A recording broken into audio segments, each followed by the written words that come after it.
Hello from RedShop। এই ভিডিওতে আপনাদেরকে আমি দেখাবো কিভাবে আপনারা RedShop ড্যাশবোর্ড থেকে একটি প্রোডাক্ট ক্যাটাগরি বানাতে পারেন।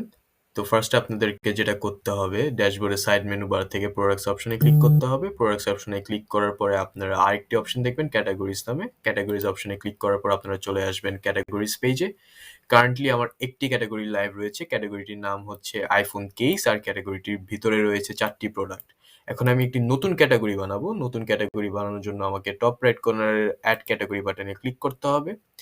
দেন আমি আমার ক্যাটাগরির একটি নাম দিয়ে দিব, for example AirPods pro case, আর আমি আমার ক্যাটাগরির একটি ছবি আপলোড করে দিব।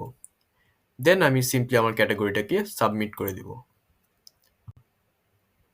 এখন আমি যদি আবার ড্যাশবোর্ডের সাইড মেনু বার থেকে ক্যাটাগরিজ অপশনটাতে ক্লিক করি, আমি কিন্তু দেখতে পারবো যে আমার ক্যাটাগরিটি লাইভ রয়েছে। আর এইভাবেই খুব সহজেই আপনারা ডিফারেন্ট টাইপ অফ প্রোডাক্টের জন্য ডিফারেন্ট টাইপ অফ ক্যাটাগরি বানিয়ে ফেলতে পারবেন খুব সহজেই। So that's it for this video and happy selling.